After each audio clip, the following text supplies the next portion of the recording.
AI might be taking over, roles of lawyers and lobbyists, but they certainly won't be taking over the role of building anytime soon. And we've got to really embrace the opportunities we have as an industry in this country. Welcome to Series 2 of ConstructHER podcast, a Master Builders South Australian initiative which celebrates women in the building and construction industry. My name is Gardner. I'm Chair of the Women in Building HiViZ Committee, and I'm looking forward to introducing you to a wonderful array of women who are doing fantastic things in the building and construction industry.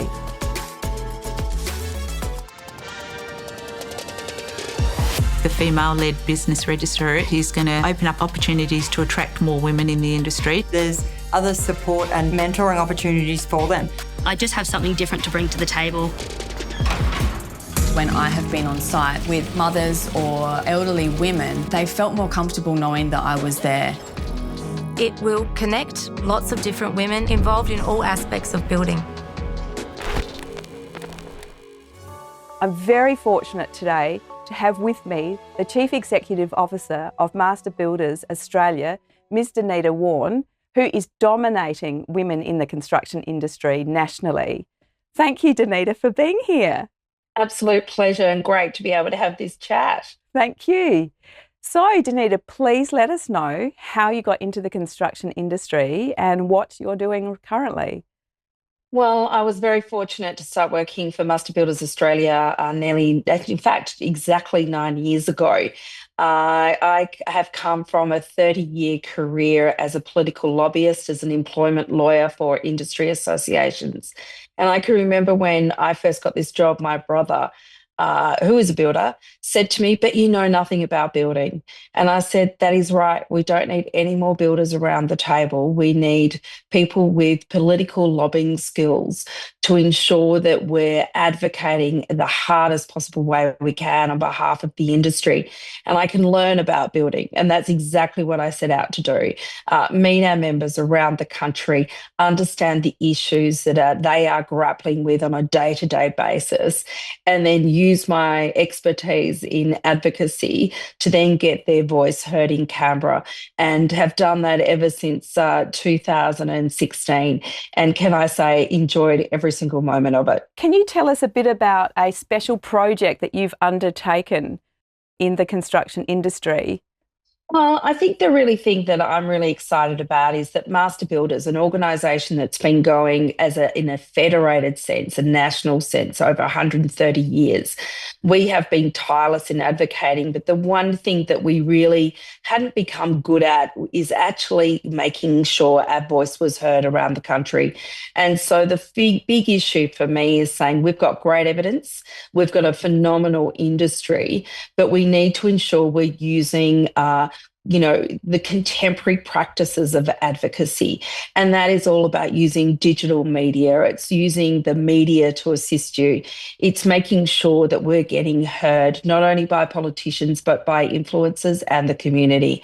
And so that has been our big project really over that period of time, ensuring that our voice is heard, that we are robust in ensuring our positions are known, and that our members are being well represented. But within that, we've also recognised that we need to play a leadership role in areas that the industry perhaps hasn't been as forthcoming as possible. And that includes things such as encouraging women into the industry. I found it shocking when I first started to see that we've had only, I think at that time, less than 10% of women in the industry, less than 1% of tradespeople were women. And so certainly the commencement shortly after I started of our Women Building Australia program that continues to today has been a really special project for me. So have you felt as a leader in the construction industry and a female leader that you've had issues, you've encountered obstacles as opposed to your male counterparts in pushing that boat? Yeah, I think the really interesting thing from my perspective is the industry itself and our leadership within Master Builders has been fantastic. They really haven't put any barriers up at all. Good on the national board at the time for employing the first ever female national CEO in its 130-year history, because they knew that they wanted change and they weren't concerned about the gender, despite the small number of women in the sector at that time. The confrontation I've always had in the industry is more in the political arena. Up until recently, it's been a very male-dominated industry within itself. And I hate to say it, but a lot of mansplaining that goes on throughout political environments. In many experiences, I'd be the only female in a meeting or in a boardroom dinner or something of that nature, and making sure that you get heard. And for me, it's about how do you get heard in a respectful way that you're not sounding like a nagging wife, to be quite frank, because some men were finding that difficult to have women in a meeting in the first place. So it's a matter of learning tactics to confront that, so men are not feeling emancipated by having, let's face it, a type A female in the room, making sure that her voice is being heard. Yeah, and I think really you should be seen for your skills rather than your gender. And from my perspective, and I think from what I've seen of you, is if you just use your skills in the same fashion that your male counterparts do, then it really makes no difference. And confidence is everything with men when you're in the same room with men. And just it's irrelevant that you're a female. And if you can just be just as good as them, if not better, to me that really overcomes any issues of having the female in the room. And of course, obviously you've had 30 years in lobbying, as you say, you've got a legal background, you have the confidence, you can stand up and match them in a boardroom setting, if not better. But I'd imagine you'd see yourself more as an equal rather than emancipating a male, because I don't think that's where we're heading. No, not at all. Yeah. And I think that's a really, really important point, Holly. This is about equality. This is about really respecting one another as individuals, regardless of your gender, regardless of your age or anything of that nature. And I think the big issue for women is sometimes there is a level of imposter syndrome. And as a consequence, you lose the confidence to actually be able to speak out. And that is the big issue. So it's usually not just a situation where some men can be discriminatory against women. There's certainly those circumstances. But equally, I think we don't support one another as women to give each other confidence, so that when you do get into uncomfortable situations, you feel as though you're in a safe place to talk, to speak up, to call out, to put your proposition. And I think that is so incredibly important about things such as this podcast, is to say, I didn't have confidence when I first started. I would be frustrated in myself more than anything else. But it's that years of experience and support by others that have given me the confidence to actually go, you know what, I'm going to call a spade a spade. I'm going to call out good things and bad things to any politician of any colour and persuasion, and because that is my job. And it doesn't matter whether you're a male or female, but certainly we do need to support women in enabling their careers to ensure that they are not, fulfilling an imposter role. That is certainly not the case. Yes, no, I'm a big believer in what you're saying, of women supporting women, but I'm also a big believer of women collaborating with men in this industry. I think we need the support of both men and women. So it's not just like a female crowd yelling to the guys, listen to us. We're actually having that crowd supported by men, and we're doing it collaboratively together. And here in South Australia, on our HiViZ Committee, we've actually just recruited a couple of men to join with us, and they can tell us how it is that us as a group of women can progress in this industry.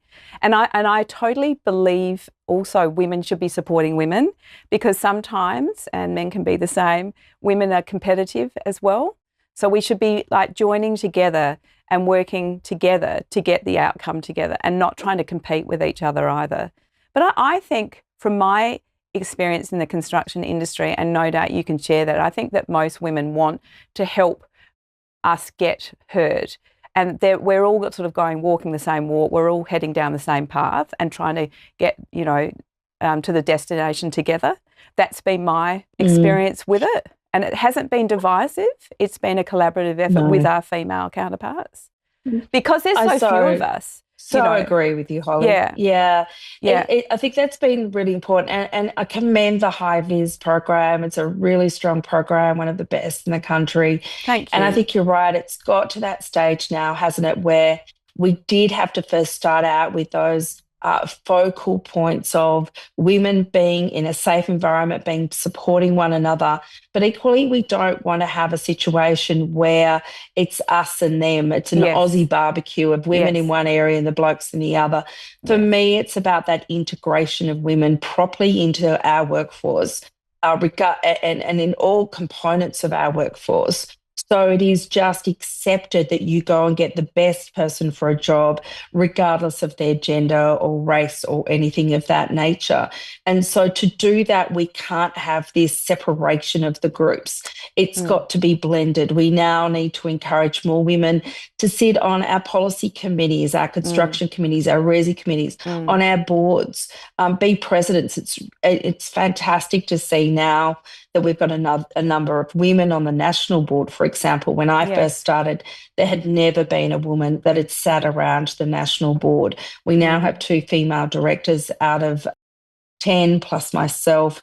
And I think that we've got to show leadership as well as an organisation about that integration as opposed to a divisive style of approach. Yes, that sounds amazing. That's fantastic to hear about the national board as well. That's fantastic that it's growing and expanding the female footprint. So brilliant. Can you point out any sort of highlights that sort of spring, we're not talking about projects, but anything that sort of like has touched you personally as a female in the construction industry that you've been going, great, I did that, I overcame that? Because I'm all about positivity here. I so agree with you, Holly. We've got to look positively. I think the really important thing for me, and I'll touch on this in 2 aspects. One is the actual running of our business as the Master Builders National Organisation. When I came in, it was all males in senior roles, women in administrative roles. And we've now really recognised that that style of approach was very old-fashioned, was not getting good outcomes for us in terms of being the best association for our members as possible. And for me, again, it's been very merit-based, driven appointments, multitasking, and ensuring that there was not a hierarchy, well, certainly a significantly vertical hierarchy, that there was a team effort in ensuring we're doing the best thing. But I think the other really important aspect of my excitement in the industry is going out. As much as I love banging the table in Canberra with politicians, to my mind, it's all about learning and understanding the industry.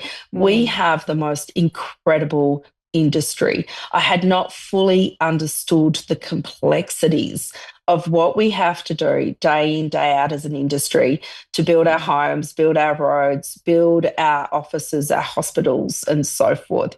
I am gobsmacked about the significance that is placed on our industry to looking after our community, both in ensuring they have a roof over their heads, that building is safe, and that we have well-built communities.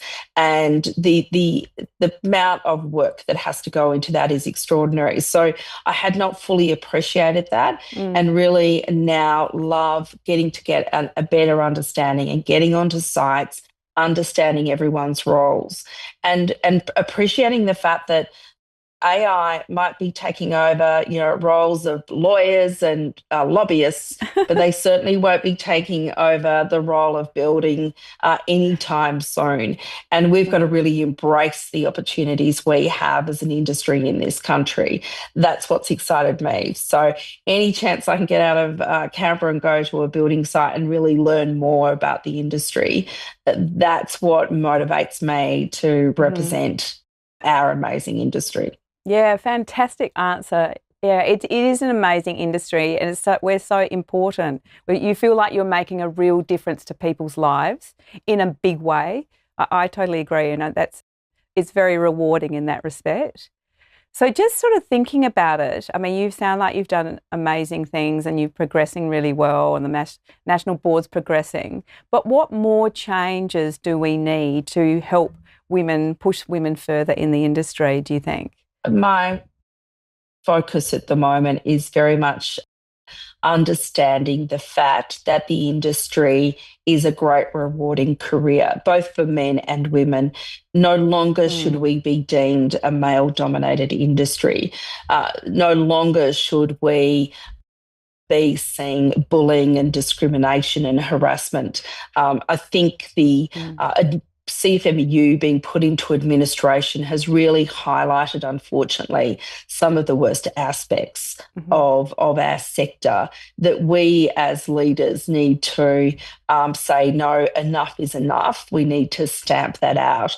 And so to my mind, that is the real focus that we are seeing as an industry across the board, regardless of what sector you're working in, as an industry where we embrace anyone who has got a passion, that we teach them well, that there is a rewarding career pathway for anyone wanting to get into the sector, and that we're supporting them throughout that journey.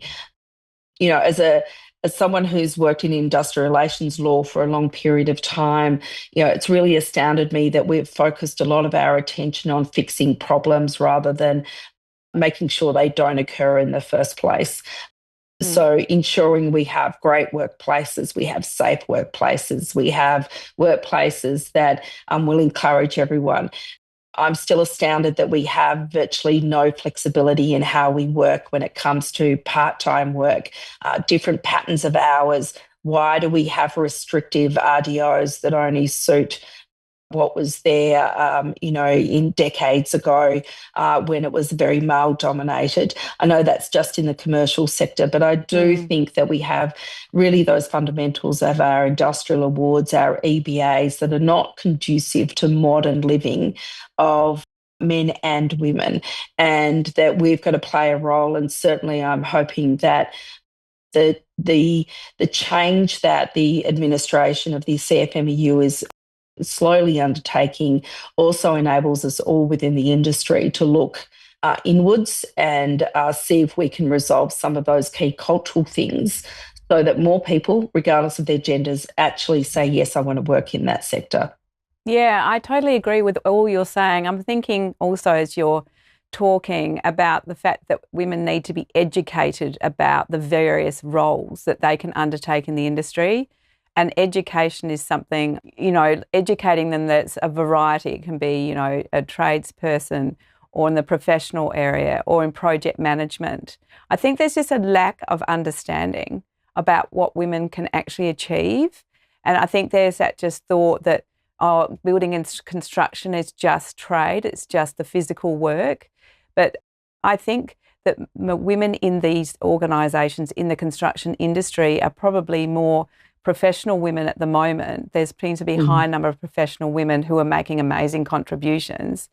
And we are trying to sort of encourage women in trade here in South Australia. As you're aware, we have quite a trade shortage here, and we desperately need more workers in the industry. So we're trying to encourage women to come into the industry in trade, but also in the other roles. So my point being is, how do we get that message out there? How do we educate women in general terms to know this is an amazing industry?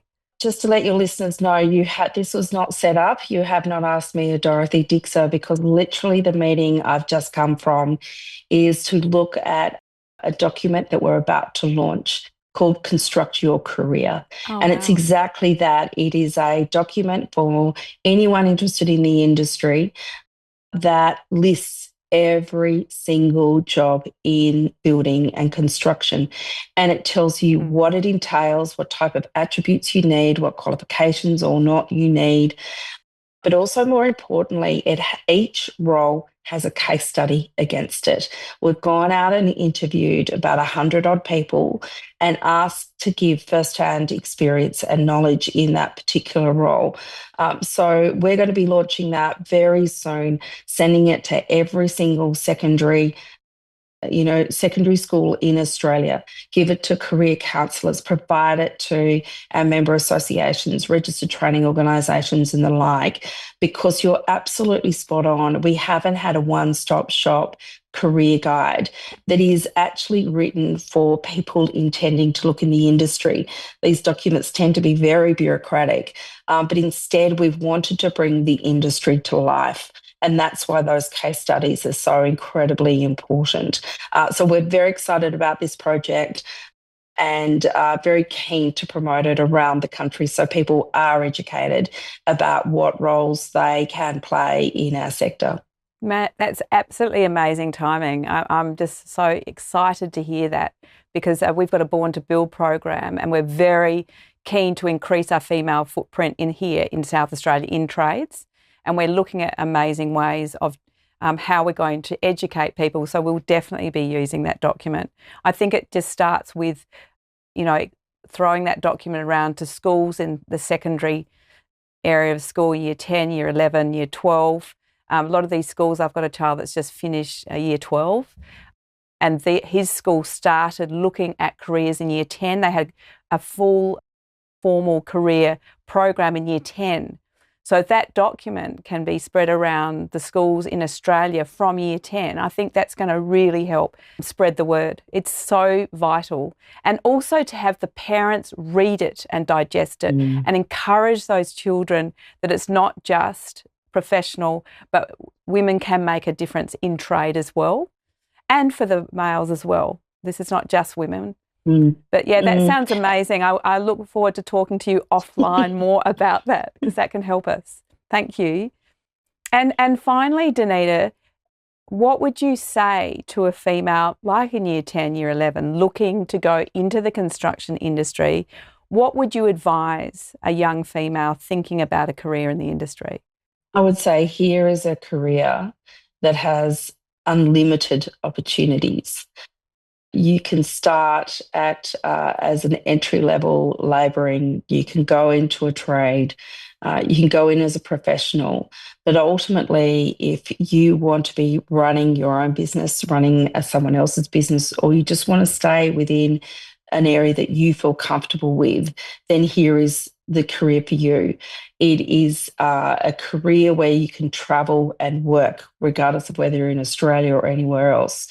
It is a career where you're in high demand with good wages, and a career that is incredibly rewarding, because you can then say, I built that.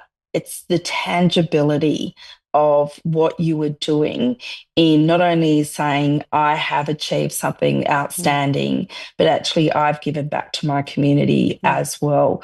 When you look at what we need in this country, what we need worldwide in terms of our buildings, regardless of what type they are, then there is a role for somebody in this sector.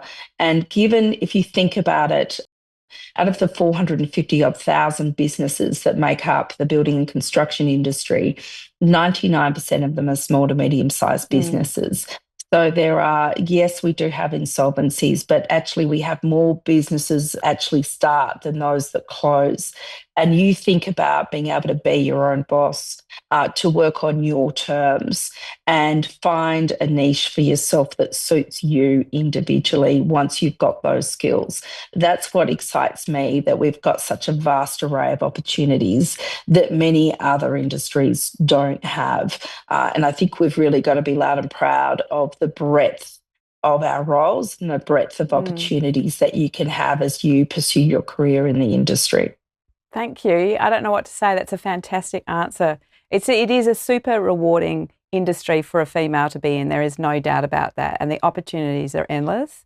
So a massive thank you, Denita, for being here to discuss your amazing career so far, and look forward to hearing more from you in the future. But really, thank you very much for your time today. Thanks, Holly. Really enjoyed it, and good luck to everyone listening. It is so exciting that we are running these types of programs, so commend the work of Master Builders of South Australia. Thank you, Denita. Thank you for joining us. If you'd like to make a comment, please make a comment right here on Spotify. Alternatively, if you require further information, please go to our website. The details are below.